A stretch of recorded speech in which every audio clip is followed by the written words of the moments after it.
ಪಣತಿ ಉರಿತದಂದ್ರೆ ಅದರಾಗ ಎರಡೂ ಅದಾವ ಅಂತ ಅದರ ಅರ್ಥ. ಬರೇ ಪಣತಿ ಇದ್ರೆ ಬೆಳಕಿಲ್ಲ, ಪಣತಿನೇ ಇಲ್ಲ ಆಯಿತು ಅಂದರೆ ಬೆಳಕು ವ್ಯಕ್ತ ಆಗೋದಿಲ್ಲ. ಎರಡೂ ಬಹಳ ಅವಶ್ಯ ಇರ್ತದೆ. ಹಾಗೆ ಈಗೇನು ನಮಗೆ ಬದುಕ ಅಂತ ಶುರುವಾಗ್ಯದ, ಈ ಬದುಕ ಎದರಿಂದ ಆಯಿತು ಅಂದರೆ ಎರಡರ ಮಿಶ್ರಣದಿಂದ. ಎರಡೂ ಮಿಶ್ರ ಯಾವಾಗ ಆಗ್ತಾವ, ಒಳಗೆ ಜ್ಯೋತಿ ಹೊತ್ತಿಕೊಳ್ತದೆ, ಒಂದಿಷ್ಟು ದೇಹ ಇರ್ತದೆ, ಎರಡರ ಮಿಶ್ರಣದೊಳಗೆ ನಾನು ಅನ್ನೋದು ಕಾಣಬರ್ತದೆ. ಇಂಥ ನಾನು ಎಲ್ಲಿಯವರೆಗೆ ಇರ್ತದೆ ಅಲ್ಲಿಯವರೆಗೆ ಬದುಕ. ನಾನು ನೋಡುತ್ತೇನೆ, ನಾನು ಕೇಳುತ್ತೇನೆ, ನಾನು ಮಾಡುತ್ತೇನೆ, ಹೀಗೆ ಅನ್ನಬೇಕಾದ್ರೆ ಎರಡೂ ಬೇಕಲ್ಲ. ನಾನು ನೋಡುತ್ತೇನೆ ಅಂತ ಇಟ್ಕೊಳ್ಳಿ, ಇದನ್ನು ನಾನು ನೋಡುತ್ತೇನೆ. ನೋಡುತ್ತೇನೆ ಅನ್ನಬೇಕಾಗಿತ್ತು ಅಂದರೆ ಕಣ್ಣೊಂದು ಇರಬೇಕು, ಆ ಬಳಿಕ ನೋಡವ ನಾನೊಬ್ಬ ಇರಬೇಕು. ಆ ಒಳಗಿರುವ ನಾನು, ಈ ಹೊರಗಿರುವಂಥ ಕಣ್ಣ, ಎರಡರ ಮಿಶ್ರಣದೊಳಗೆ ಇದರ ಜ್ಞಾನ ಉಂಟಾಗ್ತದೆ, ನೋಡೋ ಕ್ರಿಯಾ ನಡೀತದೆ. ಹೀಗೆ ಯಾವುದೇ ಒಂದು ಕಾರ್ಯ ನಡೀಬೇಕಾದ್ರೆ ಅದಕ್ಕೆ ಎರಡು ವಸ್ತುಗಳು ಬೇಕಾಗ್ತವ. ಆ ಎರಡೂ ವಸ್ತುಗಳ ಒಂದು ಸಂಘಾತ ಅಂತ ಏನು ಕರೀತೇವಲ್ಲ, ಒಂದು ಸಂಘಟನ ಅಸೋಸಿಯೇಷನ್ ಅಂತೇನು ಕರೀತೀರಲ್ಲ, ಅದು ಅಂಥದ್ರ ಅವಶ್ಯಕತೆ ಬಹಳ. ಜೀವನ ಅಂದರೆ ಏನು? ಜೀವನ ಅಂದರೆ ಜ್ಞಾನದ ಕ್ರಿಯೆಗಳು. ಜೀವನ ಅಂದರೆ ಜ್ಞಾನದ ಕ್ರಿಯೆಗಳು, ಅನುಭವದ ಒಂದು ಸರಪಳಿ, ಅದೊಂದು ಪ್ರವಾಹ. ಪ್ರತಿಯೊಂದು ಕ್ಷಣಕ್ಕೆ ನಾವು ಒಂದಿಲ್ಲ ಒಂದು ಕಾರ್ಯ ಮಾಡ್ತಾ ಇರ್ತೇವೆ. ಆ ಪ್ರತಿ ಕಾರ್ಯದ ಒಳಗೆ ಜ್ಞಾನದ ಅಂಶನೂ ಇರ್ತದೆ, ಈ ಜಡ ಅಂಶನೂ ಇರ್ತದೆ. ನಾನು ಹೀಗೆ ಈ ವಸ್ತುವನ್ನು ಎತ್ತಿ ಇಲ್ಲಿ ಇಟ್ಟರೆ ಏನೇನಾಯಿತು? ಎತ್ತಬೇಕಾದ್ರೆ ಒಂದು ಕೈ ಬೇಕಾಗ್ತದೆ, ಎತ್ತಿ ಇಡ್ತೇವಲ್ಲ, ಇದರ ಜ್ಞಾನ ಬೇಕಾಗ್ತದೆ. ಎತ್ತೋದು ಕ್ರಿಯಾ, ಆ ಕ್ರಿಯೆಗೆ ಎರಡು ವಸ್ತು ಬೇಕಾದ, ಒಂದು ಕೈಯ, ಒಂದು ಜ್ಞಾನ ಬೇಕು. ಎರಡು ಕೂಡ್ತು ಅಂದರೆ ಇದೊಂದು ಕೆಲಸ ತಯಾರಾಗ್ತದೆ. ಹಾಗೆ ಜೀವನದಲ್ಲಿ ಇಂಥ ಸಾವಿರ ಕಾರ್ಯಗಳು ನಡೆದು ಹೋಗ್ತಾವಲ್ಲ, ಆ ಎಲ್ಲ ಕಾರ್ಯಗಳಿಗೆ ಇವು ಎರಡೂ ಬೇಕಾಗ್ತಾ ಇರ್ತಾವ. ಇಷ್ಟು ಹೇಳಿದ, ನಿನ್ನೆವರೆಗೆ ಇಷ್ಟು ಹೇಳಿದ. ಆ ಬಳಿಕ ಆತ ಅಂತಾನೆ, ಗುರು ಹೇಳ್ತಾನೆ, ಇದೇನು ಅದಲ್ಲ, ಇದಕ್ಕೆ ಪರಾ ಪ್ರಕೃತಿ, ಇದಕ್ಕೆ ಅಪರಾ ಪ್ರಕೃತಿ ಅಂತ ಒಂದೆರಡು ಹೆಸರು ಕೊಟ್ಟ. ದೇಹ ಅಥವಾ ಜಡವಸ್ತುವಿಗೆ ಅಪರಾ ಪ್ರಕೃತಿ, ಜೀವವಸ್ತುವಿಗೆ ಪರಾ ಪ್ರಕೃತಿ ಅಂತ ಎರಡು ಹೆಸರ. ಈ ಪರ ಮತ್ತು ಅಪರ ಎರಡೂ ಪ್ರಕೃತಿಗಳಿಗೆ ಮೂಲ ಒಂದು ಆಧಾರ ಅದ. ಆ ಮೂಲ ಆಧಾರ ವಸ್ತುವೇ ದೇವರು, ಅದು ಭಗವಂತ. ಅಂದ್ರೆ ಪಣತೆಗೆ ದೀಪಕ್ಕೆ ಯಾವುದು ಅವಕಾಶ ಕೊಟ್ಟದಲ್ಲ, ಅದು ಅವಕಾಶನೇ ಇಲ್ಲದೆ ಇದ್ರೆ ದೀಪ ಇರೋದಿಲ್ಲ, ಪಣತೆ ಇರೋದಿಲ್ಲ.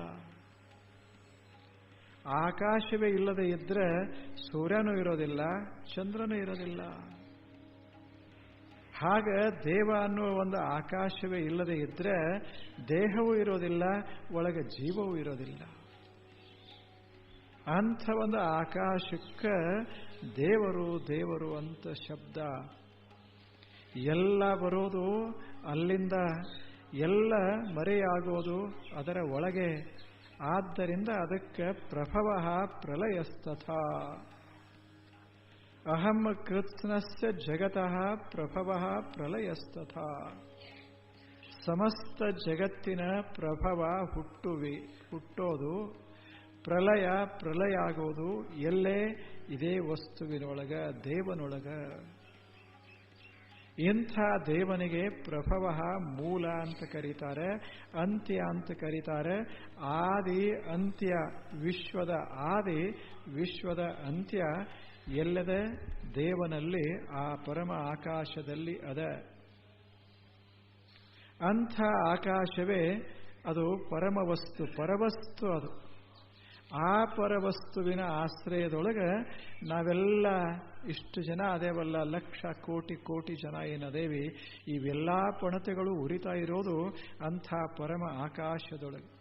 ಈಗ ತಾವು ಆಕಾಶದೊಳಗೆ ನೋಡ್ತೀರಲ್ಲ, ಸುಮ್ಮನೆ ರಾತ್ರಿ ಕಾಲದಾಗ ಹಿಂಗ ಆಕಾಶದಾಗ ಕಣ್ಣು ಆಡಿಸಿದ್ರೆ ಎಷ್ಟು ನಕ್ಷತ್ರಗಳದಾವ, ಎಷ್ಟದಾವ ನಕ್ಷತ್ರಗಳು.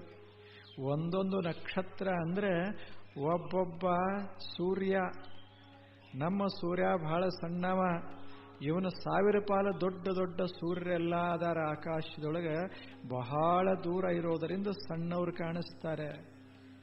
ಇಂಥ ಎಷ್ಟು ಸೂರ್ಯರು ಆಕಾಶದೊಳಗೆ ಅದಾರ ಅಂದ್ರೆ ಲೆಕ್ಕ ಮಾಡೋಕ್ಕಾಗೋದಿಲ್ಲ. ಸುಮ್ಮನೆ ನಾ ಅಂತೀನಿ, ನೋಡಿ ಅರ್ಥ ಆಗ್ತದೆ. ಒಂದರ ಮುಂದೆ ಸುಮಾರು 21 ಪೂಜೆ ಕೊಟ್ರೆ ಎಷ್ಟ ಆಗತಾವ ಅಷ್ಟು ಸೂರ್ಯರು ಸುಮ್ಮನೆ ಅದಾರಿಲ್ಲಿ, ಹಿಂಗ ಹರವ್ಯಾರ. ಆಕಾಶದೊಳಗೆಲ್ಲ ಹೀಗೆ ಹರವಿಕೊಂಡಾರೆ. ಇಷ್ಟೆಲ್ಲ ಸೂರ್ಯರಿಗೆ ಅವಕಾಶ ಕೊಟ್ಟದ್ದೊಂದು ಅದ ಅಲ್ಲ. ಇವೆಲ್ಲ ಬತ್ತಿ ದೀಪಗಳು ಹೊತ್ತಿ ಉರಿತಾ ಅದಾವ. 1000 ಕೋಟಿ ವರ್ಷಗಳಿಂದ ಹೊತ್ತಿ ಉರಿತಾ ಅದಾವ. 1000 ಕೋಟಿ ವರ್ಷಗಳಿಂದ, ಇನ್ನೂ ಹೆಚ್ಚು, ಅಷ್ಟೇ 1000 ಕೋಟಿ ವರ್ಷಗಳ ಕಾಲ ಇವು ಇನ್ನ ಉರಿತಾನೆ ಇರ್ತಾವ. ಇಷ್ಟೆಲ್ಲ ಉರಿತಾವಲ್ಲ, ಹೊತ್ತಿಕೊಂಡಾವಲ್ಲ. ಯಾವ ಆಕಾಶದೊಳಗೆ ಹೊತ್ತಿಕೊಂಡಾವ ಅದು ಅದರ ಆಧಾರ. ಆದ್ದರಿಂದ ಆಕಾಶ ಪ್ರಭವ ಪ್ರಲಯ, ಎಷ್ಟೆಲ್ಲದಕ್ಕ ಆಧಾರವಾಗಿ ಆಕಾಶ ಇದ್ದ ಹಾಗೆ ಭಗವಂತ ಅಂತ ಒಂದದ. ಅದು ಒಂದು ಪರಮ ಬಯಲ, ಶ್ರೇಷ್ಠ ಆಕಾಶ. ಅದಕ್ಕೆ ಅತೀತ ಆಕಾಶ, ಅದು ಪರಾಕಾಶ, ಹಾಗೆಲ್ಲ ಶಬ್ದ ನಾವು ಕೊಡ್ತೇವೆ. ಅದು ಬಹಳ ಶ್ರೇಷ್ಠವಾದ ಆಕಾಶ. ಇಂಥ ಪರವಸ್ತುವಿನ ಒಳಗೆ ಇಷ್ಟೆಲ್ಲ ವಸ್ತುಗಳು ಕಾಣಬರ್ತಾವ. ಹೀಗೆ ಮತ್ತೆ ಮರೆಯಾಗ್ತಾ ಇರ್ತಾವ. ಇದು ಜ್ಞಾನ. ಒಟ್ಟು 3 ವಸ್ತು ಅದು ಅಲ್ಲ. ಒಂದು ಶರೀರ, ಒಂದು ಜೀವ. ಈ ಶರೀರ ಮತ್ತು ಜೀವಕ್ಕೆ ಆಶ್ರಯವಾದಂಥ ಒಂದು ಪರಮಾತ್ಮ ಅಥವಾ ಜಗತ್ತಿನೊಳಗಿರುವೆಲ್ಲ ಎಲ್ಲ ಜೀವಗಳು ಆ ಜಗತ್ತಿಗೆ ಮತ್ತು ಜೀವಕ್ಕೆ ಆಧಾರವಾದಂಥ ಒಂದು ದೇವರು, ಅದು ಪರವಸ್ತು. ಇಷ್ಟು 3 ವಸ್ತುಗಳು ವಿಶ್ವದಲ್ಲಿ ಇವೆ. ಈಗ ಹೇಳ್ತಾನೆ, ಮತ್ತಃ ಪರತರಂ ನಾಣ್ಯತ್ ಕಿಂಚಿದಸ್ತಿ ಧನಂಜಯ, ಮಯಿ ಸರ್ವಮಿದಂ ಸೂತ್ರೇ ಮಣಿಗಣ ಇವ ಪ್ರೋತಂ. ಮಯಿ ಸರ್ವಮಿದಂ ಪ್ರೋತಂ ಸೂತ್ರೇ ಮಣಿಗಣ ಇವ. ಈಗ ಹೇಳ್ತಾನೆ, ಗುರು ಉತ್ತರಿಸ್ತಾ ಇದ್ದಾನೆ, ಶಿಷ್ಯನ ಪ್ರಶ್ನೆಗಳಿಗೆ ಉತ್ತರ ಕೊಡ್ತಾ ಇದ್ದಾನೆ. ಭಗವಂತನಿಗೂ ಮತ್ತು ನಮಗಿರುವ ಸಂಬಂಧ ಹೇಗದೆ? ಆತ ಹೇಳ್ತಾನೆ, ಈ ಸಂಬಂಧ ಬಹಳ ನಿಕಟವಾದಂಥ ಅದ್ಭುತ ಸಂಬಂಧ ಇದು. ಸಂಬಂಧ ಅಂದ್ರೆ ಇದೊಂದು ಹೂವದ, ಇಲ್ಲೊಂದು ಹೂವದ, ಇಲ್ಲ 2 ಹೂಗಳು. ಇದನ್ನು ನಾನು ಹೀಗೆ ತಂದಾಗ ಒಂದು ಸಂಬಂಧ ತಯಾರಾಗ್ತದೆ. ಇದು ಸಂಬಂಧ ತಯಾರಾಗ್ತದೆ.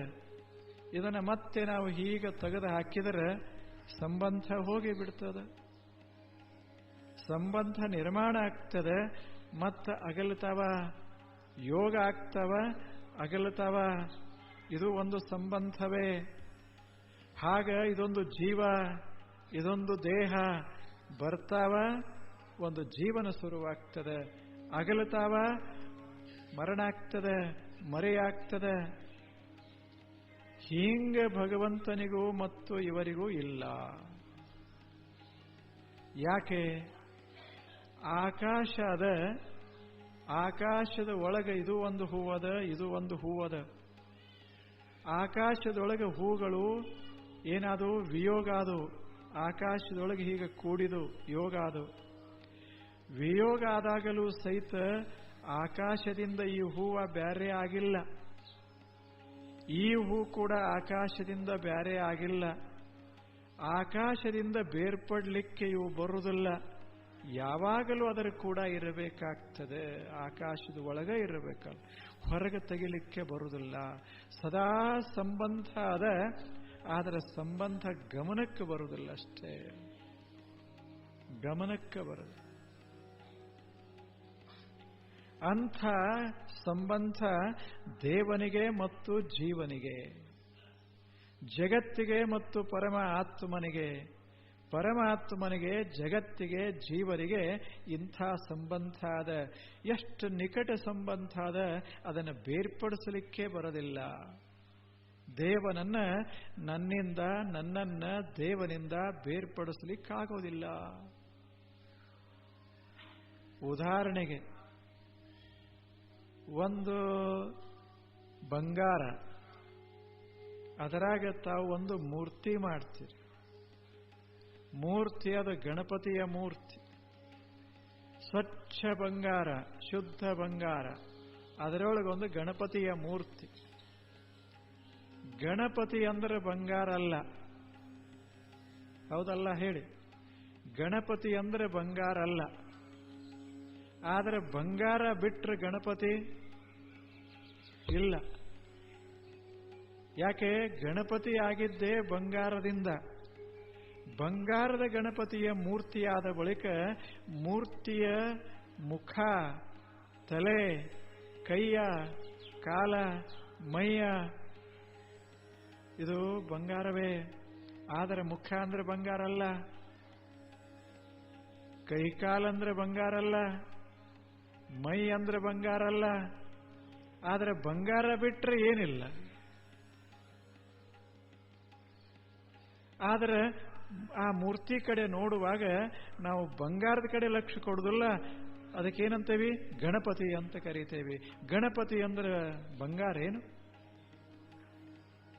ಇರೋದು ಬಂಗಾರ, ನಾವು ನೋಡೋದು ಗಣಪತಿ.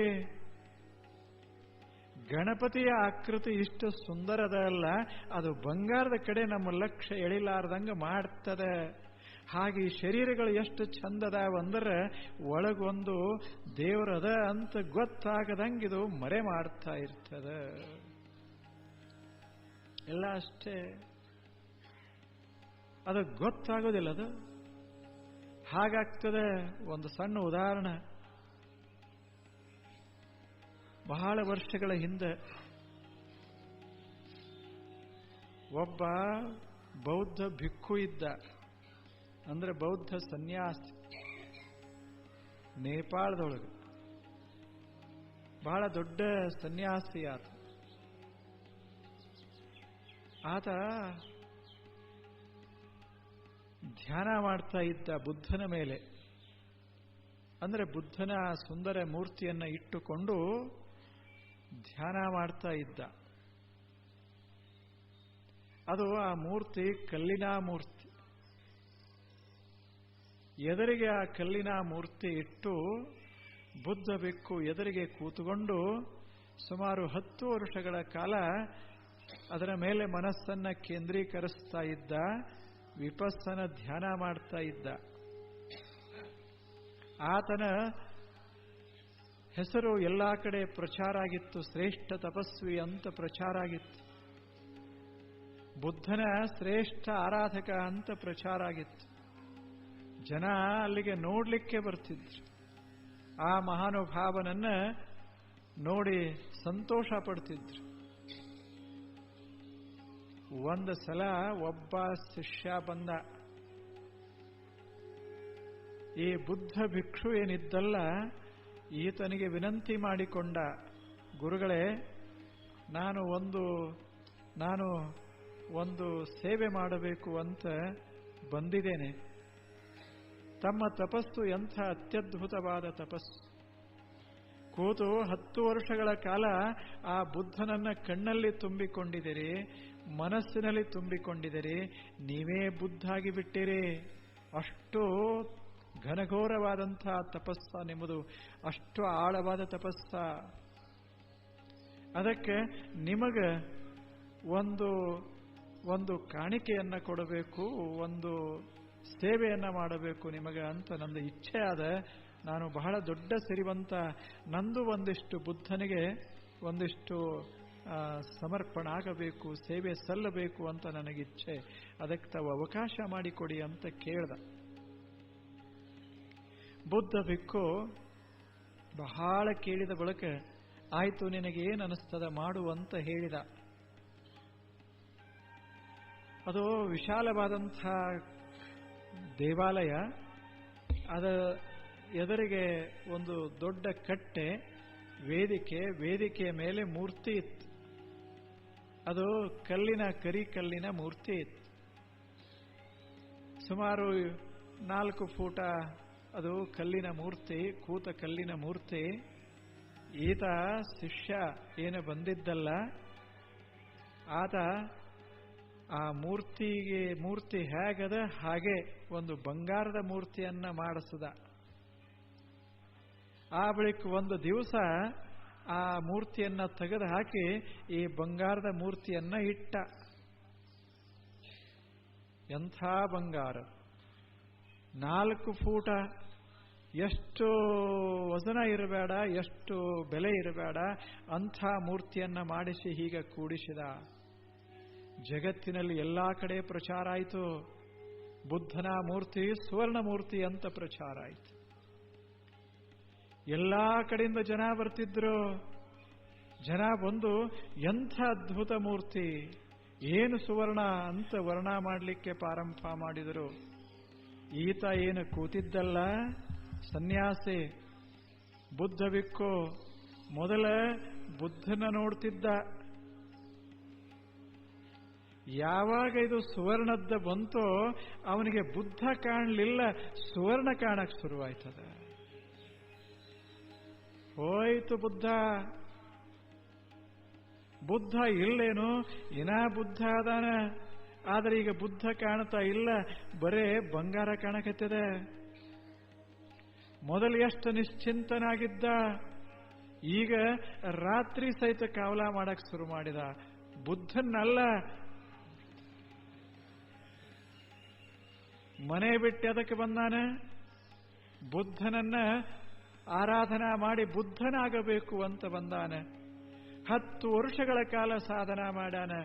ಬುದ್ಧನನ್ನೇ ನೋಡ್ಯಾನ, ಬುದ್ಧನನ್ನೇ ಮನಸ್ಸಿನಲ್ಲಿ ತುಂಬಿಕೊಂಡಾನ. ಕಲ್ಲನ್ನೋದೇ ಕಾಣಲಿಲ್ಲ. ಈಗ ಬುದ್ಧನೇ ಕಾಣಲಿಲ್ಲ, ಬರೇ ಸುವರ್ಣ ಕಾಣ್ತಾ ಇತ್ತು. ಮೊದಲ ಜನ ಬಂದು ಬುದ್ಧನ್ನ ಕೊಂಡಾಡ್ತಾ ಇದ್ದರು. ಈಗ ಜನ ಬಂದು ಏನು ಸುವರ್ಣ, ಎಷ್ಟು ಸುವರ್ಣ ಅಂತ ಈಗ ಕೊಂಡಾಡ್ತಾ ಇದ್ದಾರ. ಲಕ್ಷ ಹೋಯ್ತು. ಬುದ್ಧ ಅವಾಗೂ ಅದಾನ, ಬುದ್ಧ ಈಗೂ ಅದಾನ. ಆದ್ರೆ ಈಗ ಅವಾಗ ಬುದ್ಧ ಕಾಣ್ತಾ ಇದ್ದ, ಈಗ ಬುದ್ಧ ಇದ್ದರೂ ಕಾಣ್ತಾ ಇಲ್ಲ. ಯಾಕೆ? ಜನರ ಲಕ್ಷ್ಯವನ್ನು ಸೆಳೆಯುವಂಥ ಬಂಗಾರ ಅಲ್ಲಿ ಇರೋ ತಕ ಬುದ್ಧ ಹೆಂಗ ಕಾಣ್ತಾನ? ಎಲ್ಲ ಹೋಯ್ತು. 10 ವರ್ಷದ ತಪಸ್ಸ ಮರೆಯಾಯ್ತು. ಒಂದು ದಿವಸ ಆ ಬುದ್ಧ ಭಿಕ್ಕು ಮಲಗಿದ್ದ.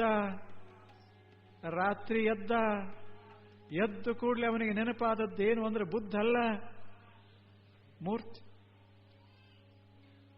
ಮೂರ್ತಿ ಅದು ಸುವರ್ಣ, ಬಂಗಾರ ನೆನಪಾಗಿತ್ತು.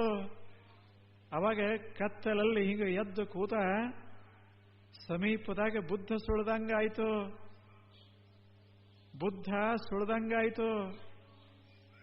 ಅವಾಗ ಈತ ಎಚ್ಚರಾದ, ಬುದ್ಧನನ್ನ ವಂದಿಸಿದ.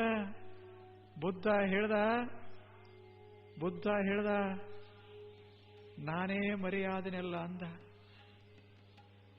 10 ವರ್ಷಗಳವರೆಗೆ ನನ್ನನ್ನ ಆರಾಧನಾ ಮಾಡಿದ ನೀನು ನನ್ನನ್ನು ಹೊರಗೆ ಹಾಕಿಬಿಟ್ಟಿಯಲ್ಲ, ಸುವರ್ಣ ತುಂಬಿಕೊಂಡಿಯಲ್ಲ ಮನುಷ್ಯನಾಗ ಅಂದ. ಮನಸ್ಸಿನಿಂದ ಹೊರಗೆ ಹಾಕಿದ್ದ, ಆ ಮೂರ್ತಿಯನ್ನ ಅಲ್ಲಿಂದ ಹೊರಗೆ ಹಾಕಿದ್ದ, ಎಲ್ಲ ಕಡೆಯಿಂದ ಹೊರಗೆ ದೂಡಿದ. ಯಾಕೆ? ಸುವರ್ಣ ಬಂತಲ್ಲ ಆ ಸ್ಥಳದೊಳಗೆ. ಮತ್ತು ಬುದ್ಧ ಇಲ್ಲೇನು? ಬುದ್ಧ ಹಿಂದೂ ಅದಾನ, ಬುದ್ಧ ಯಾವಾಗಲೂ ಅದಾನ. ಆದರೆ ಬುದ್ಧನ ನೋಡ್ಲಿಕ್ಕಾಗಲಿಲ್ಲ. ಅಕಸ್ಮಾತ್ ಈ ಟೇಬಲ್ ಬಂಗಾರದ್ದಿತ್ತು ಅಂದ್ರೆ ನನ್ನ ನೋಡಕ್ಕಾಗೋದಿಲ್ಲ. ಹೆಂಗಾಗ್ತದೆ? ಈ ಕಡೆ ಲಕ್ಷ ಹೋಗ್ತದೆ, ಹೋಗುದಿಲ್ಲ. ನನ್ನ ಮಾತು ಕೇಳುವುದಿಲ್ಲ.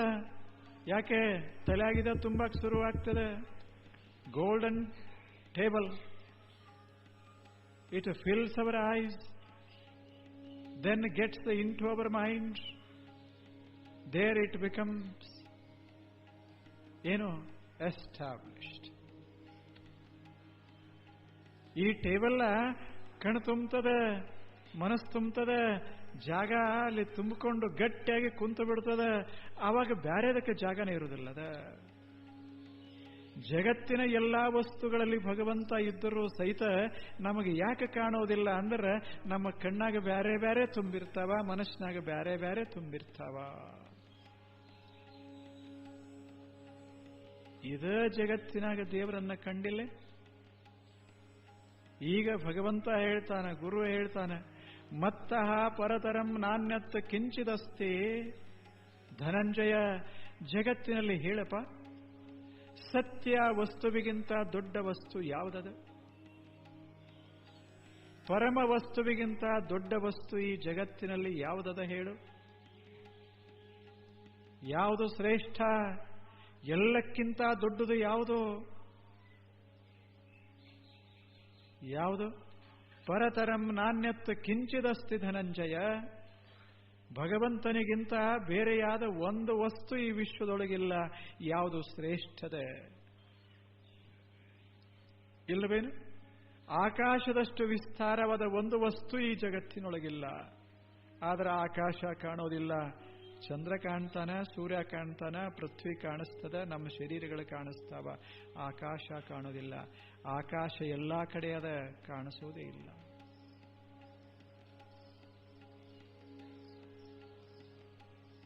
ಆಕಾಶ ಎಲ್ಲಾ ಕಡೆ ಅದ, ಕಾಣಿಸೋದೇ ಇಲ್ಲ.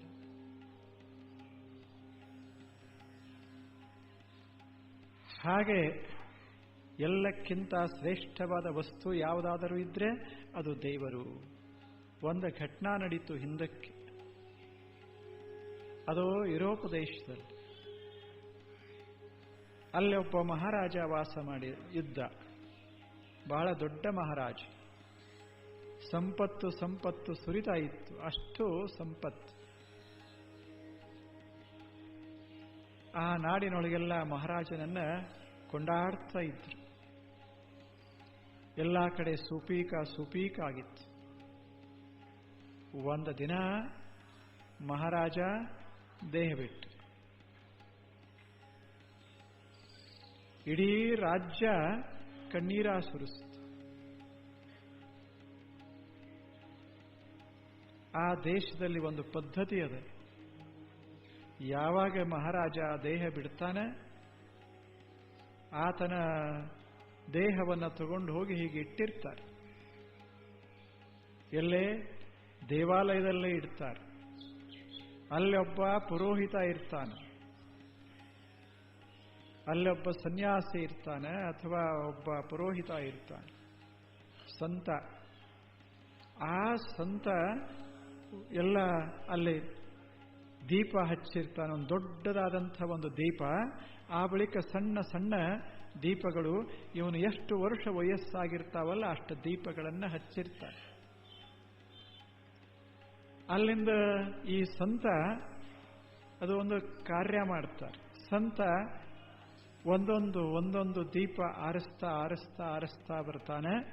ಈಗ ಇವನ ವಯಸ್ಸ 70, 69ನೆಯ ದೀಪ ಆರಿಸ್ತಾನೆ.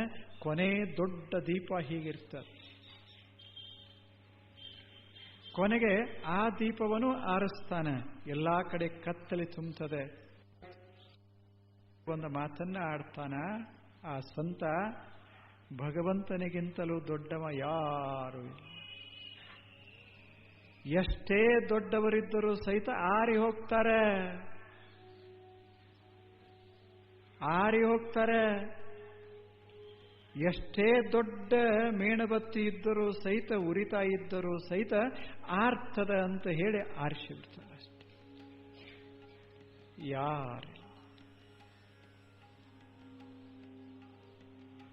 ಯಾರೂ ಇಲ್ಲ ಈ ಜಗತ್ತಿನಲ್ಲಿ. If there is anything which is great, really it is the divine principle. ಜಗತ್ತಿನಾಗ ಯಾರಾದರೂ ಶ್ರೇಷ್ಠವಾಗಿದ್ದರೆ ಅದು ಒಂದೇ. ಯಾವುದು ಚಿರಂತನವಾಗಿ ಇರ್ತದೆ, ಯಾವುದು ವ್ಯಾಪಕವಾಗಿ ಅದ, ಯಾವುದರಿಂದ ಈ ಜಗತ್ತೆಲ್ಲ ತುಂಬಿ ತುಂಬಿ ಹೋಗಿದೆ, ಯಾವುದರಲ್ಲಿ ಜಗತ್ತ ಅರಳಿ ನಿಂತದೆ, ಅಂಥ ದೇವನೊಬ್ಬನನ್ನು ಬಿಟ್ಟರೆ ಇಲ್ಲಿ ಯಾರೂ ಶ್ರೇಷ್ಠರಲ್ಲ ಅಂತ ಆ ದೀಪವನ್ನು ಆರಿಸಿ ಬಿಡ್ತಾನೆ. ಕತ್ತಲಲ್ಲಿ ಆ ಮಾತನ್ನ ಹೇಳ್ತಾನೆ.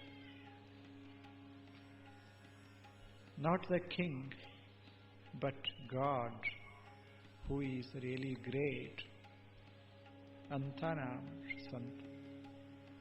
ಯಾರು ಶ್ರೇಷ್ಠರು? ಯಾರು ಎಲ್ಲಕ್ಕಿಂತ ಈ ವಿಶ್ವದಲ್ಲಿ ಅತ್ಯಂತ ಅಧಿಕ ಯಾರು? ಯಾರು ಉಳಿತಾರೆ ಅವರು. ಯಾರು ಉಳಿತಾರೆ ಅವರು. ಯಾವ ರಾಜನೂ ಉಳಿದಿಲ್ಲ, ಆದ್ದರಿಂದ ಯಾವ ರಾಜನೂ ಶ್ರೇಷ್ಠ ಅಲ್ಲ. ಯಾವ ಮನುಷ್ಯನೂ ಉಳಿದಿಲ್ಲ, ಯಾವ ಮನುಷ್ಯನೂ ಶ್ರೇಷ್ಠ ಅಲ್ಲ. ಎಲ್ಲ ಮರೆಯಾಗಿ ಹೋಗ್ತವ. ಕೊನೆಗೆ ಏನು ಉಳಿತದೆ, ಯಾವುದು ಉಳಿದಿರ್ತದ ಸದಾ ಅದು ಶ್ರೇಷ್ಠ. ಅದೇ ದೇವರು. ಯಾವುದೇ ಇರಲಿ ಅದು ಅದೇ ದೇವರು. ಅದಕ್ಕೆ ಹೆಸರಿಲ್ಲ. ನಾವು ಹೆಸರ ಕೊಡ್ತೇವೆ. ನಾವು ಹೆಸರು ಕೊಟ್ಟು ಒಂದು ರೂಪ ಕೊಡ್ತೇವೆ. ರೂಪ ಕೊಟ್ಟು ಕೂಡಲೇ ಅದು ನಾಶ ಆಗ್ತದೆ. ಯಾವುದೇ ರೂಪ ತಾವು ಭಗವಂತಗೆ ಕೊಟ್ಟರೂ ಕೂಡ ಆ ರೂಪ ನಾಶ ಆಗುವುದಲ್ಲೇ. ಹೇಗೊಂದು ಚಿತ್ರ ಬರಿತೇವೆ, ರಾಮನ ಚಿತ್ರ ಬರಿತೇವೆ, ಕೃಷ್ಣನ ಚಿತ್ರ ಬರಿತೇವೆ, ಶಿವನ ಚಿತ್ರ ಬರಿತೇವೆ, ದೇವಿಯ ಚಿತ್ರ ಬರಿತೇವೆ. ಆ ಬಳಿಕ ಒಂದು ಹುಡುಗ ಹಿಂಗ ಹರಿತದ. ದೊಡ್ಡವರಲ್ಲ, ಒಂದು ಸಣ್ಣ ಹುಡುಗ ಹಿಂಗ ಹರಿದ ನಕ್ಕು ಬಿಡ್ತದ. ಏನ್ ಮಾಡಿದ? ಹೋದ ಬ್ರಹ್ಮ, ಶಿವ ಹೋದ, ದೇವಿ ಹೋದ್ಲು, ರಾಮ ಹೋದ, ಕೃಷ್ಣ ಹೋದ. ಸುಮ್ಮನೆ ಹರಿದು ಅದನ್ನ ತುಣುಕ ಮಾಡಿ ಹಿಂಗೆ ಚೆಲ್ಲಿ ಬಿಡ್ತು. ಯಾವುದನ್ನ ಹರಿದ ಅದಂತೂ ದೇವರ ಅಲ್ಲ. ಅಷ್ಟೆ. ಏನು ಹರಿಲಿಕ್ಕೆ ಬರ್ತದೆ ಅದು ದೇವರಲ್ಲ. ಹರಿಲಿಕ್ಕೆ ಯಾವುದು ಬರೋದಿಲ್ಲಲ್ಲ ಅದು ದೇವರು. ಯಾವುದನ್ನು ಬರಿಲಿಕ್ಕೆ ಬರ್ತದೆ ಅದು ದೇವರಲ್ಲ. ಯಾವುದನ್ನು ಬರಿಲಿಕ್ಕೆ ಬರೋದಿಲ್ಲ ಅದು ದೇವರು. ನಾವು ಎಷ್ಟೇ ಸುಂದರ ಮೂರ್ತಿ ಮಾಡಿದರೂ ಸಹಿತ ಬಹಳ ಅದರ 10 ಫೂಟ ಮಾಡಬಲ್ಲಿವಿ, 100 ಫೂಟ ಮಾಡಬಲ್ಲಿವಿ, 1000 ಫೂಟ ಮಾಡಬಲ್ಲಿವಿ. ಆದರೆ ಭಗವಂತನ ಎತ್ತರ ಎಷ್ಟು, ಭಗವಂತನ ವಿಸ್ತಾರ ಎಷ್ಟು ಹೇಳಿ. ಎಂಥ ದೊಡ್ಡ ಕೊಡ ಆದ್ರೆ ಏನಾಯಿತು? ಸಾಗರ ತುಂಬಲಿಕ್ಕಾಗ್ತದೇನು? ದೇವರಂದ್ರೆ ಸಾಗರ ಇದ್ದಂಗೆ. ಯಾವುದೇ ವ್ಯಕ್ತಿ ಒಂದು ಕೊಡ ಇದ್ದಂಗಷ್ಟೇ. ಒಂದು ದೊಡ್ಡ ಕೊಡ, ಒಂದು ಸಣ್ಣ ಕೊಡ ಅಷ್ಟೇ. ನೀವು ಸ್ವಲ್ಪ ದೊಡ್ಡ ಕೊಡ, ಯಾಕೆ 100 ಕಿಲೋ 150 ಕಿಲೋ ದೊಡ್ಡ ಕೊಡ. ಸಣ್ಣವ್ರು ಇರ್ತಾರಲ್ಲ ಅಷ್ಟೇ, ಒಂದು 40 ಕಿಲೋ 30 ಕಿಲೋ ಸಣ್ಣ ಕೊಡ. ಆದ್ರೆ ಇಡೀ ಸಾಗರವನ್ನ ತಂದು ಇದ್ರಾಗ ಹಾಕ್ಲಿಕ್ಕಾಗ್ತದೇನು? ಹಾಗೆ ಸಾಗರದಂಗಿರುವಂತಹ ಭಗವಂತನನ್ನ ತಂದು ಒಂದು ಮೂರ್ತಿಯೊಳಗೆ ಕೂಡಿಸ್ಲಿಕ್ಕಾಗ್ತದೇನೋ? ಆಗ್ತದೇನೋ? ಇಲ್ಲ. ಸುಮ್ಮನೆ ನಾವು ಮೂರ್ತಿ ಮಾಡ್ತೇವೆ, ಅಲ್ಲಿ ಸಾಗರದ ಭಾವನಾ ಮಾಡ್ಕೋತೀವಿ ಅಂತ ಅರ್ಥದ. ಅದಕ್ಕೆ ಮೂರ್ತಿ ಎಷ್ಟೇ ಸಣ್ಣದಿದ್ದರೂ ನಾವು ತಿಳ್ಕೊಳ್ಳುವ ದೇವರು ಬಹಳ ದೊಡ್ಡದೇ ಇರ್ತದೆ. ಈಗ ಯಾರಾದರೂ ಮೂರ್ತಿ ಒಡೆದ್ರಂತ ತಿಳ್ಕೊಳ್ಳಿ, ನಾವು ಅಳ್ತೇವೇನು? ಏನಂತೇವೆ? ಇನ್ನೊಂದು ಮೂರ್ತಿ ಮಾಡ್ತೇವಿ ಅಂತೇವೆ, ಮತ್ತೊಂದು ಮಾಡ್ತೇವೆ, ಅದೇನು ದೊಡ್ಡ ಮಾತು ಅಂತೇವೆ. ಮತ್ತೊಂದು ಮಾಡ್ತೇವೆ, ಇದರ ಅರ್ಥ ಏನು? ನಮ್ಮ ದೇವರು ಸತ್ತಿಲ್ಲ, ದೇವರು ಇರ್ತಾನ, ಮೂರ್ತಿ ಒಡಿತಾವ ಮತ್ತು ತಯಾರಾಗ್ತಾವ ಅಂತ ಅರ್ಥ ಅಲ್ಲೇನು? ನಾವು ಎಷ್ಟು ತಪ್ಪು ತಿಳ್ಕೋತೀವಿ ಅಂದ್ರೆ, ಎಲ್ಲರೇ ಒಂದೀಟು ಮೂರ್ತಿ ಕೈ ಬಿದ್ದು ಒಡಿತು ಅಂದ್ರೆ ಏನೋ ಅಪಶಕುನದ. ದೇವರು ಬಿತ್ತು. ದೇವರು ಅಂದ್ರೆ ಬೀಳ್ತದೇನು? ದೇವರು ಎಲ್ಲಿ ಬೀಳೋದು? ಅದರ ಅರ್ಥ ಏನು ಅಂದ್ರೆ ನಮಗೆ ದೇವರ ಬಗ್ಗೆ ಸ್ಪಷ್ಟವಾದ ಕಲ್ಪನಾ ಇಲ್ಲ. ಅದಕ್ಕಿಲ್ಲಿ ಗುರು ಹೇಳ್ತಾನೆ, ದೇವರಂದ್ರೆ ಏನು? ಯಾವುದು ಅಷ್ಟು ದೊಡ್ಡದೋ, ಬೃಹತ್ವಾತ್ ಬೃಹಣತ್ವಾತ್ ಚ ಬ್ರಹ್ಮ, ಬಹಳ ದೊಡ್ಡದು. ಎಷ್ಟು ದೊಡ್ಡದು? ನಿನ್ನ ಕಲ್ಪನಾ ಎಲ್ಲಿವರೆಗೆ ಹರಿತದ ಅದಕ್ಕಿಂತ ದೊಡ್ಡದು. ಅದಕ್ಕೆ ಆಕಾರ ಇಲ್ಲ. ಸಣ್ಣದಕ್ಕೆ ಆಕಾರ ಇರ್ತದೆ, ದೊಡ್ಡದಕ್ಕೆ ಆಕಾರ ಇರೋದಿಲ್ಲ. ಸಣ್ಣದನ್ನ ಬರಿಬಲ್ಲೆವಿ, ದೊಡ್ಡದನ್ನ ಬರೀಲಿಕ್ಕಾಗೋದಿಲ್ಲ. ಸಣ್ಣದಕ್ಕೆ ಕಟ್ಟಬಲ್ಲೆವಿ, ದೊಡ್ಡದಕ್ಕೆ ಕಟ್ಟಲಿಕ್ಕಾಗೋದಿಲ್ಲ. ಭಗವಂತನಿಗೆ ಒಂದು ಮನೆ ಕಟ್ಟಕ್ಕೆ ಹೆಂಗ್ ಸಾಧ್ಯ ಅದೆ ಹೇಳಿ? ಸಾಗರ ಬಂದು ನಿಮ್ಮ ಮನ್ಯಾಗ ವಾಸ ಮಾಡ್ತೇನೆ ಅಂತ ಹಿಂದೂ ಮಹಾಸಾಗರ ಹೇಳ್ತು ಅಂದ್ರೆ ಯಾವ ಮನೆ ಉಳಿತಾವ? ಯಾವ ಮನೆ ಉಳಿತಾವ? ಇಲ್ಲ, ಅದು ಇಲ್ಲ. ಜಗತ್ತಿನಾಗ ಇದೇನು ಶರೀರದ ಇದು ಹೋಗೋದೆ, ಇದರ ಕೂಡ ಜೀವ ಒಂದು ರೀತಿಯಲ್ಲಿ ಆರೋದೇ. ಇವೆಲ್ಲ ಆರಿ ಹೋಗ್ತವ, ನಾಶವಾಗ್ತವ. ಒಂದು ವಸ್ತು ಉಳಿತದ. ಯಾವುದು? ಪರವಸ್ತು ಉಳಿತದೆ, ಸತ್ಯ ಉಳಿತದೆ. ಸತ್ಯ ಉಳಿತದೆ. ಯಾಕೆ? ಅದು ಸತ್ಯ. ಸತ್ಯನೇ ಅಂತ ಹೇಳಿದ ಬಳಿಕ ಅದು ಅಸತ್ಯ ಹೆಂಗಾಗ್ತದೆ ಹೇಳಿ? ಅದಕ್ಕೆ ದೇವರು ಅಂತ ಕರೀತಾರೆ. ನಾವು ಹೆಸರ ಕೊಡ್ತೇವೆ, ಹೀಗ ಹೀಗ ಹೀಗ ಅಂತ. ನಾವು ಕೊಟ್ಟ ಹೆಸರೇ ವಿನಃ ದೇವರಿಗೊಂದು ಹೆಸರೇ ಇಲ್ಲ. ಮತ್ತಃ ಪರತರಂ ನಾಣ್ಯತ್ ಕಿಂಚಿದಸ್ತಿ. ಧನಂಜಯ ಶಿಷ್ಯನೇ, ಈ ಜಗತ್ತಿನೊಳಗೆ, ಈ ವಿಶ್ವದೊಳಗೆ ನನ್ನಷ್ಟು ದೊಡ್ಡದಾದ ಅಂದ್ರೆ ಭಗವಂತನಷ್ಟು ದೊಡ್ಡದಾದ ವಸ್ತು ಇನ್ನೊಂದಿಲ್ಲ. ಮೈ ಸರ್ವಮಿದಂ ಪ್ರೋತಂ ಸೂತ್ರೇ ಮಣಿಗಣ ಇವ. ನಾನು ಹೆಂಗದೀನಿ, ಜಗತ್ ಹ್ಯಾಗದ ಅಂದ್ರೆ ಭಗವಂತ ಹೆಂಗದಾನ, ಜಗತ್ ಹೆಂಗದ ಸ್ವಲ್ಪ ಯೋಚನಾ ಮಾಡು. ಒಂದು ಉದಾಹರಣೆ ಕೊಡ್ತಾನ ಗುರು. ಒಂದು ಉದಾಹರಣೆ ಕೊಡ್ತಾ. ಒಂದು ರತ್ನದ ಹಾರ, ರತ್ನಗಳದಾವ. ರತ್ನದ ಒಂದು ದೊಡ್ಡ ಹಾರ ಅದ, ಬಹಳ ಸುಂದರವಾದ ರತ್ನಗಳು ಹೊಳಿತಾ ಇದ್ದಾವ. ಒಂದಕ್ಕೊಂದು ಅಷ್ಟು ಜೋಡಣೆ, ಬಹಳ ಬೆಲೆಯುಳ್ಳ ರತ್ನಗಳು. ಇಂಥ ರತ್ನಗಳ ಒಂದು ಮಾಲೆಯನ್ನ ಹೀಗೆ ಮಾಡೇವಿ. ಅದೊಂದು ಮಾಲ. ಈ ಎಲ್ಲ ಮಣಿಗಳದಾವಲ್ಲ, ರತ್ನ ಮಣಿಗಳು, ಇವೆಲ್ಲ ಸ್ವತಂತ್ರ ಇಲ್ಲ. ಯಾವುದೋ ಒಂದು ವಸ್ತು ಇವುಗಳನ್ನೆಲ್ಲ ಹಿಡಿದು ಬಿಟ್ಟದ. ಯಾವುದು ಹೇಳಿ? ಒಳಗೇನು ದಾರದ ಅದು ಇವುಗಳನ್ನು ಹಿಡಿದು ಬಿಟ್ಟದೆ. ಅಕಸ್ಮಾತ್ ದಾರ ಹರಿತು, ಮಣಿಗಳು ಎಷ್ಟು ದೊಡ್ಡ ಇದ್ರೆ ಏನಾಯಿತು? ಉಳಿಯೋದಿಲ್ಲ, ಚೆಲ್ಲಿ ಹೋಗ್ತಾವ. ಆದರೆ ದಾರ ಮೌನವಾಗದ, ಒಳಗದ. ಪ್ರತಿಯೊಂದು ಮಣಿಯೊಳಗ ದಾರದ. ಒಂದೇ ಮಣಿಯಾಗಲ್ಲ, ಒಂದೇ ದಾರ ಲಕ್ಷ ಲಕ್ಷ ಮಣಿಗಳ ಮಧ್ಯದಲ್ಲೆಲ್ಲ ಹರವಿಕೊಂಡದ. ಎಲ್ಲವುಗಳನ್ನ ಹಿಡ್ದದ, ಒಳಗ್ ಕೂತ್ ಹಿಡ್ದದ. ತಾನ ಕಾಣದಂಗದ, ಕಾಣೋ ವಸ್ತುಗಳನ್ನ ಗಟ್ಟಿಯಾಗಿ ಇಟ್ಟದ. ಇಲ್ಲ, ಮಾಲೆಯೊಳಗ ಸೂತ್ರೇ ಮಣಿಗಣ ಇವ. ಹಾಗ ಇವೆಲ್ಲ ಮಣಿಗಳಂದ್ರೆ ಈ ಜನ ಇದ್ದಂಗೆ. ಮಣಿಗಳಂದ್ರೆ ಈ ವಸ್ತುಗಳಿದ್ದಂಗೆ. ಎಷ್ಟು ಬ್ಯಾರೆ ಬ್ಯಾರೆ ಅದಾವ. ಒಂದು ಮಣಿ ಸಣ್ಣದದ, ಒಂದು ಮಣಿ ದೊಡ್ಡದದ, ಒಂದು ಹೊಳಿತದ, ಒಂದು ಸ್ವಲ್ಪ ಕಪ್ಪದ. ಒಂದರ ಬೆಲೆ ಹೆಚ್ಚದ, ಒಂದರ ಬೆಲೆ ಕಡಿಮೆದ. ಎಲ್ಲಾ ಮಣಿಗಳಿವು ಲಕ್ಷಾಂತರ ಕೋಟ್ಯಂತರ ಮಣಿಗಳು. ಇವಕ್ಕ ಬೆಲೆ ಅದ. ಎಷ್ಟು ಸುಂದರ ಮಣಿಗಳದಾವ. ಜಗತ್ತಿನೊಳಗೆ ಪೋಣಿಸ್ದಂಗದಾವ. ಇವುಗಳ ಒಳಗ ಇವ್ರನ್ನೆಲ್ಲ ಇಡುವಂಥ ಒಂದೇನು ದಾರದ, ಅದೇ ದೇವರು. ಅದು ದೇವರು. ಅದನ್ನ ಮುಟ್ಟಾಕ ಬರುವುದಿಲ್ಲ, ಅದನ್ನ ನೋಡಾಕ ಬರುವುದಿಲ್ಲ. ಆದ್ರೆ ಅದು ಇರದೇ ಇದ್ರೆ ಇವು ಯಾವ ಉಳಿಯೋದಿಲ್ಲ. ಯಾವ ಉಳಿತಾವ? ಯಾವಾಗ ಸತ್ಯ ವಸ್ತುವನ್ನು ತೆಗೆದು ಬಿಡ್ತೇವೆ, ಉಳಿಯೋದ ಅಸತ್ಯ ಹೋಗಿಬಿಡ್ತದೆ. ಆದ್ದರಿಂದ ದೇವರು ಅನ್ನೋದು ಬಹಳ ಅದ್ಭುತವಾದ ಒಂದು ಆಧಾರ ವಸ್ತು ಅದ. It is the essence of the entire world. It supports the living and non living world. ಎಲ್ಲ ಈ ಜಗತ್ತು ಇಷ್ಟೆಲ್ಲ ಅದಲ್ಲ, ಇದಕ್ಕೆಲ್ಲ ಆಧಾರವಾಗಿರುವಂತಹ ವಸ್ತುವೇ ದೇವರು. ಸೂತ್ರೇ ಮಣಿಗಣ ಇವ ಮೈ ಸರ್ವಮಿದಂ ಪ್ರೋತಂ.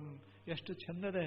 ಒಂದೊಂದು ಮಣಿಯ ಒಳಗ ಇದೊಂದು ದೇಹ, ದೇಹದ ಒಳಗೆ ಒಂದು ದಾರ ಹೋಗ್ತದೆ. ಆ ದಾರೇ ದೇವರು. ಹಾಗೆ ಈ ಶರೀರದೊಳಗೆ ಒಂದು ಚೇತನದ ದಾರ ಹೋಗ್ತದೆ. ಆ ಚೇತನವೇ ದೇವರು. ಅದು ಎಲ್ಲರನ್ನ ಹಿಡಿದಿಟ್ಟದೆ. ನಾವು ನೋಡ್ತಿದ್ರೆ, ಕೇಳ್ತಿದ್ರೆ, ಮುಟ್ತಿದ್ರೆ, ಮೋಷಿಸ್ತಿದ್ರೆ ಅದಕ್ಕೆ ಕಾರಣ ಏನು ಅಂದ್ರೆ ಒಳಗೆ ಆ ದಾರದ ಆ ಚೇತನ ಅದ. ಇಂಥ ಚೇತನ ವಸ್ತುವಿಗೆ ದೇವರು ಭಗವಂತ ಅಂತ ಕರೀತಾರೆ. ಈಗ ಶಿಷ್ಯ ಒಂದು ಪ್ರಶ್ನೆ ಕೇಳ್ತಾನೆ, ಗುರುಗಳೇ, ಇಂಥ ಭಗವಂತ ಕಾಣುವುದಿಲ್ಲಲ್ಲ ಒಳಗೆ, ಹಾಗಾದರೆ ಈ ದೇವನನ್ನ ಅನುಭವಿಸೋದು ಹೇಗೆ? ಇದು ಪ್ರಶ್ನೆ, ಬಹಳ ಅದ್ಭುತವಾದ ಪ್ರಶ್ನೆ. ಹೇಳಿ ಗುರುಗಳೇ, ನಾನು ಭಗವಂತನನ್ನು ಅನುಭವಿಸಬೇಕಲ್ಲ, ನೋಡಬೇಕು, ಕಾಣಬೇಕು, ಅದನ್ನು ತಿಳಿದುಕೋಬೇಕು, ಅದನ್ನ ಅನುಭವಿಸಬೇಕು. ಯಾಕೆ? ನನ್ನ ಬದುಕ ಸುಂದರ ಆಗಬೇಕಾಗಿದೆ, ಅದಕ್ಕೆ ನಾನು ಅನುಭವಿಸಬೇಕಾಗದಲ್ಲ. ಎಲ್ಲಿ ಹೇಗೆ ಅನುಭವಿಸಬೇಕು ಅಂತ ಪ್ರಶ್ನೆ ಕೇಳ್ತಾನೆ. ಯಾಕೆ? ಶಿಷ್ಯ ಹೇಳ್ತಾನೆ, ಎಷ್ಟೋ ಜನ ಈ ದೇವನನ್ನು ಅರಿತುಕೊಳ್ಳೋದಕ್ಕೆ ಮನೆ ಮಾರ ಬಿಟ್ರು. ವರ್ಷಗಳ ಕಾಲ ಎಲ್ಲೋ ತಪಸ್ಸಾಚರಿಸಿದರು, ಯೋಗ ಮಾಡಿದರು. ಇಲ್ಲ, ಇಷ್ಟೆಲ್ಲ ಮಾಡಿದರು, ಅಷ್ಟು ಕಷ್ಟಪಟ್ಟರು. ಆವಾಗ ಸಿಕ್ತು, ಕಂಡ್ರು, ಕಾಣಲಿಲ್ಲ. ಅಂಥದ್ರಾಗ ನೀವು ಹೇಳ್ತೀರಿ, ನಿನಗೆ ತಿಳಿಯಂಗೆ ಹೇಳ್ತೀನಿ ಅಂತ ನನಗೆ ಭರವಸೆ ಕೊಟ್ಟಿರಿ ಅಲ್ಲ, ಈಗ ಹೇಳ್ರಿ, ನಾನು ಇಲ್ಲೇ ಇರಬೇಕು, ಎಲ್ಲೇ ಎರಗಟ್ಟೆಗ ಇರಬೇಕು, ನಮ್ಮ ಮನ್ಯಾಗ ಇರಬೇಕು, ಆದರೆ ದೇವರು ನಮಗೆ ಕಾಣಿಸ್ಬೇಕು, ದೇವರು ನಮಗೆ ಅರ್ಥ ಆಗಬೇಕು, ಹಂಗೆ ಹೇಳಬೇಕು ಅಂದ. ಯಾರು? ಶಿಷ್ಯ. ಎಷ್ಟು ಚಲೋ ಅದಾನ ಶಿಷ್ಯ. ಎಲ್ಲಿ ಹೋಗಾಕ ತಯಾರಿಲ್ಲ, ಬಿಡಾಕ ತಯಾರಿಲ್ಲ. ಎಂಥ ಮಜಾ ಅದಾನ ಶಿಷ್ಯ. ಮತ್ತು ಗುರು ಯಾಕೆ ಇದು ಕೊಟ್ಟಾನ, ಭರವಸೆ ಕೊಟ್ಟಾನ, ನಿನಗೆ ತಿಳಂಗೆ ಹೇಳ್ತೀನಿ. ಹಂಗಾದರೆ ಹೇಳು ಅಂದ. ನಾನಿಲ್ಲಿ ಕಾಣಬೇಕು, ಪ್ರತಿ ಕ್ಷಣ ನಾನು ಅನುಭವಿಸಬೇಕು. ಹಂಗೆ ದೇವರ ಅದಾನ ಅಂದ ಬಳಕ, ಸತ್ಯ ಅದ ಅಂದ ಬಳಕ ಅದು ಅನುಭವಕ್ಕೆ ಬರಕ್ಕೆ ಬೇಕಲ್ಲ. ಸತ್ಯ ಅದ ಅನುಭವಕ್ಕೆ ಬರುವುದಿಲ್ಲ, ಅದ್ಯಾಂಗಿರ್ತದ ಅಂದ ಶಿಷ್ಯ. ನೀವು ಹೇಳಿ, ದೇವರ ಅದಾನ ಅಂತ ಇದ್ರೆ, ಅದು ಸತ್ಯ ವಸ್ತು ಅಂತ ಇದ್ರೆ, if it is true, if it is the great truth, if it is the real, if it alone exists in this world, then I must experience it. ನಾನು ಅದನ್ನು ಅನುಭವಿಸಲೇಬೇಕು. ನೋಡಿ ಗುರುಗಳೇ, ಹಾಗೆ ನಾನು ಅನುಭವಿಸುವಂಗೆ ನೀವೀಗ ಹೇಳಬೇಕಾಗ್ತದೆ. ಹೇಳಿ ಅಂದ. ಚಲೋ ಇಲ್ಲ ಪ್ರಶ್ನೆ? ಎಷ್ಟು ಸುಂದರವಾದ ಪ್ರಶ್ನೆ ಅದ. ಗುರು ಉತ್ತರಿಸಬೇಕು. ಇವಾಗ ಎಲ್ಲದಾನ ಅಲ್ಲೇ ಕಾಣಬೇಕು. ಹಂಗ ಭಗವಂತನನ್ನ ತೋರಿಸಬೇಕು, ಆ ಜ್ಞಾನ ಕೊಡಬೇಕು, ಅನುಭವಿಸಬೇಕು. ಇಂಥವ್ರಲ್ಲ, ಯಾರು ಬೇಕಂತಾರೆ ಅನುಭವಿಸಬೇಕಂತಾರೆ, ಎಲ್ಲರೂ ಅನುಭವಿಸಬೇಕು. ಹಾಗ ಪಾಪಿ ಇಲ್ಲ, ಪುಣ್ಯವಂತಿಲ್ಲ, ಈ ಕ್ಷಣ ಅನುಭವಿಸಬೇಕು. ಹಾಗೆ ಹೇಳಿ ಅಂದ ಶಿಷ್ಯ. ಗುರು ನಕ್ಕ, ಅವಶ್ಯ ಹೇಳ್ತೀನಿ ಅಂದ. ಆದರೆ ಏನು ಮಾಡೋದು? 7 ಗಂಟೆ ನಮಸ್ಕಾರ. ಏನದೆ ಅದನ್ನ ಸ್ವಲ್ಪ ಹೇಳುವಂತ ಶಿಷ್ಯ ಪ್ರಶ್ನೆ ಕೇಳಿದ. ಯಾಕೆ? ಅವನಿಗೆ ತಿಳ್ಕೋಬೇಕಾಗೆ. ಜ್ಞಾನ ವಿಜ್ಞಾನ. ಬರೇ ಜ್ಞಾನ ಮಾಡಿಕೊಂಡ್ರೆ ಆಗೋದಿಲ್ಲ, ಅದನ್ನು ಅನುಭವಿಸಬೇಕಾಗ್ತದೆ, ಪಕ್ಕಾ ಗಟ್ಟಿಗೊಳಿಸಬೇಕಾಗ್ತದೆ, ಅರಿವು ಕರಿಗೊಂಡು ನಿಲ್ಲಬೇಕಾಗ್ತದೆ. ಬೇಕಲ್ಲ ಅದಕ್ಕೆ ಶಿಷ್ಯ ಕೇಳಿದ, ಗುರುಗಳೇ, ನನಗೆ ಹೊಳೆಯುವ ಹಾಗೆ, ಅನುಭವಕ್ಕೆ ಬರುವ ಹಾಗೆ ಹೇಳಿ, ದೇವನಿಗೆ ಮತ್ತು ಈ ಜಗತ್ತಿಗೆ ನನಗೆ ಏನು ಸಂಬಂಧದೆ? ಯಾಕೆ ಇದೆಲ್ಲ?